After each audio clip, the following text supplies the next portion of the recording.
A descoberta do petróleo na Bahia e o início de operação do Conselho Nacional de Petróleo, depois da Petrobras, no Recôncavo Baiano, é o início de uma nova era na Bahia. Cerca de 1859, quando estava se construindo a estrada de ferro que ligava Pato e Periperi, essa máquina que vinha desobstruir essa passagem, ele se deparou com um corte de rocha, e nesse corte de rocha estava um folhelho, uma rocha aluminosa, cheia de minerais de argila, etc. E que essa rocha, ela estava com grande quantidade de petróleo, e esse petróleo que estava nela, ele exudava. É como se ele estivesse transpirando o óleo através de seus poros, tão logo estivesse na mão e desapegado daquela compactação em que ele se encontrava. Então, esse poderíamos dizer que foi o verdadeiro descobridor do petróleo na Bahia. Até o início do século XX, exploradores e estudiosos tentaram, em vão, encontrar petróleo em terras brasileiras. Na Bahia, a decadência da indústria açucareira e da atividade portuária produziam efeitos sobre a economia do Estado e também do país. A Bahia vinha de uma longa estagnação econômica. Eram 100 anos de estagnação, porque a partir de 1850, a indústria açucareira, que era a grande indústria de todo o Recôncavo, ela entra em um declínio irreversível. Então a Bahia perde seu principal produto. Também há um outro choque para a Bahia, é que a economia baiana sai do circuito internacional. A Bahia era, até a década de 50 do século XIX, um ponto de chegada de escravos. Então o porto da Bahia fazia esse intercâmbio, e também com as mudanças de rotas dos navios europeus em direção à África e à Ásia. Com a navegação a vapor, os navios passam a ter autonomia de ir direto para onde eles querem ir. Eles não dependem do vento. E aí o Porto da Bahia perdeu essa condição de ser uma escala obrigatória de quem ia para a África, de quem vinha da África, de quem ia para a Ásia. Você tem a abertura do canal de Suez. Então, portanto, o caminho dos países europeus para o Oriente passa agora por Suez, é muito mais rápido. E depois os americanos abrem o canal do Panamá. Então a navegação americana passa a ser direta via o canal do Panamá. Ninguém mais vem para cá. Então o Atlântico Sul fica despovoado. E a Bahia entra em declínio. Então esse é um longo declínio econômico de uma Bahia que deixa de ser um centro cosmopolita e passa a ser uma província. Em 1930, a crise que a Bahia vivia mudaria de rumo. A partir de relatos e populares, o engenheiro agrônomo Manuel Inácio de Bastos soube que moradores do Lobato, bairro do subúrbio de Salvador, utilizavam uma lama preta como combustível de suas lamparinas. Inácio realizou testes que atestaram a existência de petróleo na região. Em 1939, após uma série de medidas institucionais para controlar o uso e a exploração do subsolo brasileiro, o primeiro poço de petróleo é encontrado no bairro de Lobato. Só no início do século, mais precisamente na década de 30, é que a gente vai apresentar vai dar resultados nesse processo de exploração. E aí a gente tem o fato de ter se descoberto o betume em Lobato, e embora isso desde o início da década de 30, só em 38, com a criação do Conselho Nacional de Petróleo, é que o governo Vargas vai de fato dirigir essa exploração aqui na Bahia e vai de fato comprovar a existência de petróleo em Lobato. Foi exatamente em 1939, por volta de janeiro de 1939, quando a sonda DNPM 163 havia sido locada lá na região de Lobato, no local indicado pelo próprio Inácio Bastos, em que essa sonda chegou a uma profundidade de um pouco mais de 100 metros, teria encontrado o petróleo e realmente constatado que ali existia o petróleo. Esse petróleo ele vai se apresentar economicamente viável, mas vai ser o pontapé inicial para a exploração de petróleo na Bahia. Jorra petróleo em Lobato, certo? Isso tomou conta de toda a imprensa nacional, porque é a primeira vez que se constatava que realmente existia petróleo na Bahia. Havia uma, portanto, existência do petróleo. O que se precisava de se encontrar era um local, uma bacia, ou, sei lá, uma jazida, um poço que desse viabilidade econômica. Porque o poço de Lobato é pioneiro, mas ficou provado que ali não era o local próprio para se deflagrar o processo industrial do petróleo. Cerca de 3 ou 4 anos depois, 1941, com a sonda, inclusive, ainda do Departamento Nacional da Produção Mineral, eles começam a fazer um furo em Candeias. E esse Candeias 1 é o primeiro petróleo economicamente explorável dentro da bacia do Recôncavo. Novas prospecções promovidas pelo governo brasileiro saíram em busca de outros campos de petróleo no país. No ano de 1941, é anunciado o estabelecimento do campo de exploração petrolífera de Candeias, na Bahia. O primeiro economicamente ativo. A história econômica do Brasil ganha uma esquina, ganha um momento novo com a descoberta do petróleo na Bahia, com o Poço de Candeias. Isso criou toda uma mudança, toda uma esquina na história econômica do Brasil e da Bahia. A descoberta do petróleo traz consigo uma revolução econômica, de que a Bahia volta a se integrar no modelo de desenvolvimento nacional. É a partir da descoberta dos poços em Candeias que vai revigorar o recôncavo baiano. A partir dessa produção petrolífera que a Bahia vai voltar a ser um estado de importância econômica no Brasil. Em plena euforia da descoberta de uma nova fonte energética e econômica, um acidente no campo de Candeias ameaça dificultar a retomada do crescimento nacional. Isso foi decorrente de, naturalmente, de uma tecnologia que ainda não estava completamente dominada então, certo? E a pressão do poço foi suficientemente elevada a ponto da carga que era para suportar aquela pressão, não suportou e, por uma questão ou outra, por uma fagulha ou simplesmente o contato imediato com a atmosfera, tivesse ele provocado esse incêndio, então aquela explosão que deu e que naturalmente teve uma grande repercussão a nível nacional. Aquele incêndio da torre de petróleo que demorou muito tempo para apagar foi uma coisa negativa, porque se perdeu muito petróleo, mas foi uma coisa positiva também na medida em que a chama era a chama de um momento novo da vida brasileira. Naturalmente, isso trouxe a questão de que realmente, havendo bloqueado, significa que nós tínhamos realmente o petróleo. É uma coisa que veio a reforçar, na mídia nacional e talvez até internacional naquela época, de que a Bahia era, a Bahia, o Brasil, portanto, seria um marco de produção de petróleo no mundo.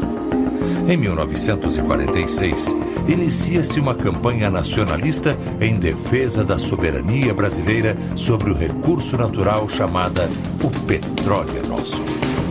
Nesse mesmo ano, o país ganha uma nova Constituição. O presidente Getúlio Vargas assina importante mensagem ao Congresso Nacional relativa à industrialização do petróleo brasileiro com capitais do país.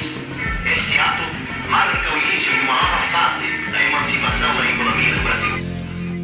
Precavido, como sempre, e a pressão da sociedade, que era muito grande, fez com que o Getúlio Vargas criasse, tão logo viu as evidências de que o petróleo existia, criasse o chamado monopólio do petróleo. Então foi um movimento nacionalista de esquerda quem puxou, o Conselho Nacional de Petróleo, quem insistiu na pesquisa. Naquela época já se desencadeava no país aquela campanha que foi extremamente notada, que foi o petróleo é nosso. A campanha do petróleo é nosso é um momento cívico da maior importância na vida brasileira.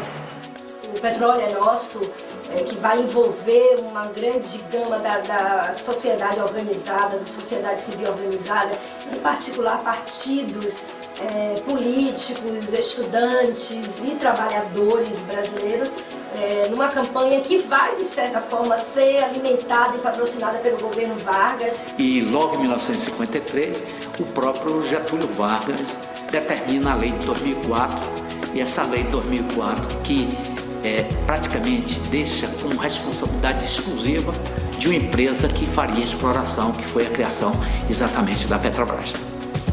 No dia 3 de outubro de 1953, é fundada a Petróleo Brasileiro Sociedade Anônima, Petrobras, com o objetivo de executar as atividades do setor petrolífero no Brasil em nome da União. Novos poços são descobertos, principalmente no Recôncavo Baiano. Graças a esse nacionalismo, nos anos 45 em diante, 50, se continuou a pesquisar, se descobriu o campo economicamente viável, e isso se espalhou. Candeias, Catu, Pojuca, São Francisco do Conde, etc. E a Petrobras era uma espécie de um símbolo do desenvolvimento econômico brasileiro. O resultado do Araçás 7 e do Araçás 5 vieram a se constituir em grandes campos petrolíferos. Ao lado disso tinha um campo de Miranga, que já tinha tido grande repercussão. Eu poderia dizer que a Bahia, até 1900, por volta até de 1971, 1972 e até por volta de 1973, foi um grande celeiro e praticamente o principal produtor de petróleo do Brasil. O surgimento de uma nova matriz energética e a crescente produção da Petrobras começam a criar uma nova ordem socioeconômica na Bahia e no Brasil. Toda a cadeia petrolífera, ela é um dos pilares do modelo que se implanta no Brasil de desenvolvimento econômico, que é um modelo baseado no petróleo e derivados, ou seja, é o petróleo quem produz o combustível e o petróleo também produz asfalto, de um modelo rodoviário. Mas o grande impacto é sobre a mão de obra manual da Bahia. De repente a Petrobras passa a precisar de um pessoal forte do Recôncavo, que antes trabalhava em engenho de açúcar, que antes trabalhava na estiva, E esse pessoal tem que ir para campo para as tarefas da extração do petróleo. Então, o trabalhador semi-analfabeto, mas que era um cara forte, disposto ao trabalho, e a grande maioria negros, passaram a ter lugar na Petrobras nesse processo de extração de petróleo. E a Petrobras passou a operar aqui num padrão salarial que era o padrão do setor petrolífero no mundo inteiro. Então, de repente, começou a ter um setor de trabalhadores manuais, negros, pobres, incorporados à Petrobras, que deram um salto de renda vezes 10, vezes 100. Porque ser empregado da Petrobras era um luxo. Então, as outras empresas de menor porte, etc., tiveram que se readaptar à nova realidade da prestação de serviços, à nova realidade da assistência ao empregado, aos novos níveis salariais. Houve uma mudança completa na estrutura socioeconômica da Bahia. O operário da Petrobras passou a ser visto como o novo rico. Com o objetivo de qualificar ainda mais o seu trabalho, a Petrobras, com a ajuda do governo brasileiro, passa a incentivar e desenvolver cursos para promover a especialização da mão de obra local. São duas atividades pesadas. Uma que é a extração, que vai mobilizar toda uma mão de obra técnica e uma mão de obra pesada, mão de obra executiva. E o primeiro grande impacto é sobre a universidade. A Petrobras cria, financia e orienta a fundação e a criação de uma escola de geologia aqui na Bahia. O professor Silvio Matoso, que é um primeiro doutor em geologia que vem para cá. Naquela época, o reitor Edgar Santos só recebia apoio se ele fizesse cursos na área cultural, porque Bahia era um estado de turismo, não teria nenhum sentido ter cursos de geologia na Universidade da Bahia. E o Edgar Santos fazia questão que tivesse um curso de geologia, com urgência para a área de petróleo, especificamente para petróleo, que os outros eram para qualquer área possível da geologia, e a da Petrobras era exclusivamente para petróleo. Foi uma experiência ótima, e a Petrobras sempre teve uma visão de futuro muito grande. Eles percebiam que para petróleo, a pessoa tem que pensar com 20, 30, 40 anos de antecedência. Nenhum lugar do mundo foi grande produtor de petróleo entre de 20 a 30 anos de ter começado a exploração. Então, fundando o curso em 57, não era previsível que antes de 77 ou 87 a Petrobras tivesse petróleo em exploração em várias áreas do país. A Petrobras dá um insumo, inclusive, com impacto sobre a engenharia, sobre a politécnica.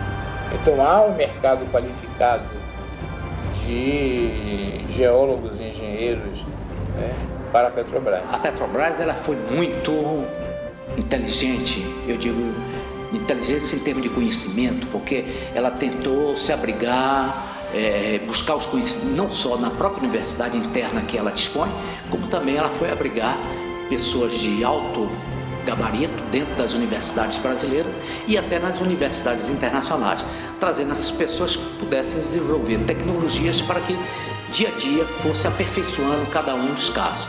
O crescimento da empresa e desse processo de pesquisa vai levar à necessidade e a uma política de Estado de qualificação de mão de obra. E é resultado dessa política a criação na Bahia e em outros estados, aqui na Bahia particularmente, da Escola Técnica Federal. Vai ter um papel importantíssimo em colocar técnicos para a extração, na busca e na exploração do petróleo. E isso vai fazer com que haja uma mudança de perfil do trabalhador, daquele trabalhador da década de 40, na década de 50 e 60, que é um trabalhador pouco qualificado, mas que tem um papel importante na construção dessa empresa, da exploração do petróleo na Bahia.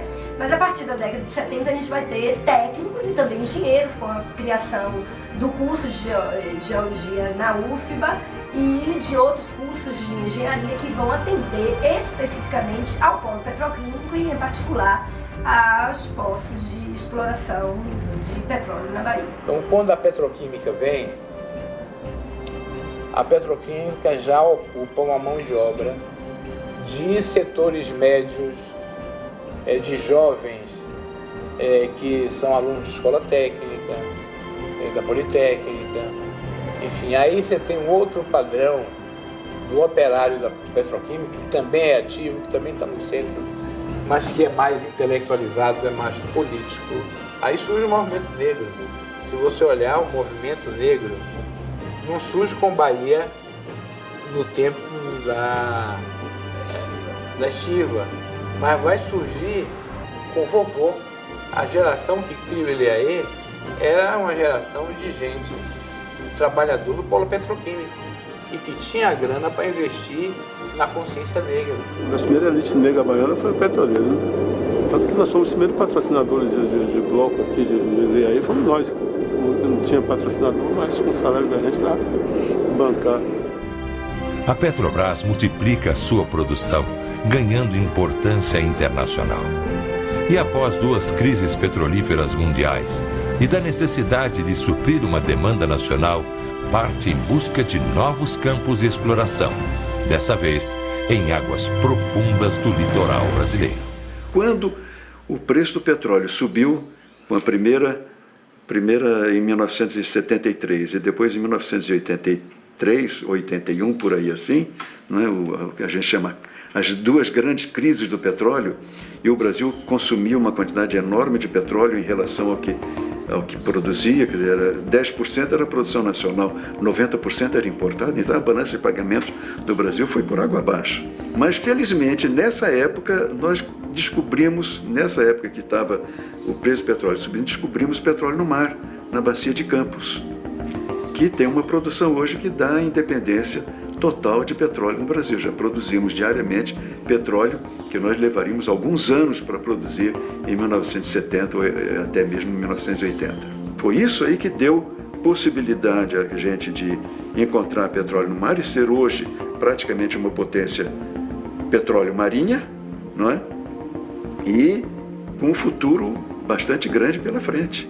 Estamos explorando, vamos explorar petróleo a 7 mil metros de profundidade, onde a temperatura do petróleo deve ser algo próximo de 200 graus Celsius. A empresa crescendo na busca por abrir outras possibilidades de exploração, e essa busca, essa pesquisa tem dado resultado.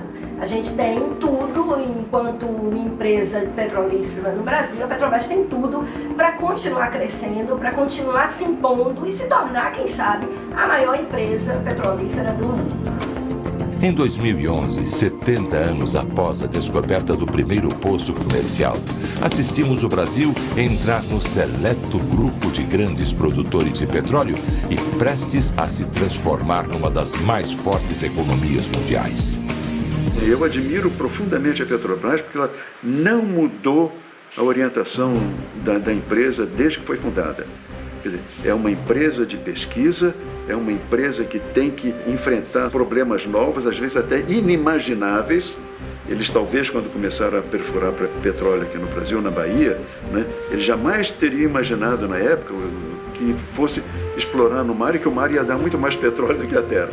Ainda hoje a gente tem uma série de parcerias feitas com a Petrobras, que lá o próprio IFBA tem, as universidades, no sentido de ampliar esse processo de qualificação. Hoje o mercado exige um profissional muito mais gabaritado em outras técnicas, que não apenas naquela inicial de saber mover, de saber implementar uma máquina. Hoje o profissional ele precisa estar com um conhecimento muito mais integral, muito mais geral, e a Petrobras, com a sua parceria, tem investido nessa qualificação. E isso porque a Petrobras tem visão de futuro. Ela sabe que as coisas, pesquisa é uma coisa continuada, não pode parar nunca. Capacidade de pensar no futuro, capacidade de planejar para o futuro e dar certo. Parabéns à Petrobras, entrou realmente pensamento, tecnologia, pesquisa. Isso é o importante na Petrobras. É o que está aqui dentro. O que está aqui dentro é que funciona para o que está lá fora. Se você analisar que 1953 foi quando foi fundada a Petrobras, então hoje nós estamos em 2011 aí, perto portanto, de completar os 60 anos da fundação da Petrobras. Então todo esse arsenal de conhecimento está lá dentro da Petrobras. E esse arsenal não se constrói do dia para a noite. Isso são gerações e gerações que têm deixado, cada uma tem deixado o seu grãozinho de conhecimento ali e faz dessa empresa a maior empresa estatal do mundo, de exploração de petróleo do mundo. Então, eu louvo todas essas iniciativas e nós, brasileiros, devemos estar extremamente orgulhosos do papel que desempenha a Petrobras. Essa é a Petrobras que devemos admirar. E esse é o exemplo que nós podemos tirar pessoalmente para cada um de nós. Temos que pensar mais, planejar mais, pensar muito no futuro para que haja mais, de certa forma, felicidade ou tranquilidade, uma das duas. Ou as duas.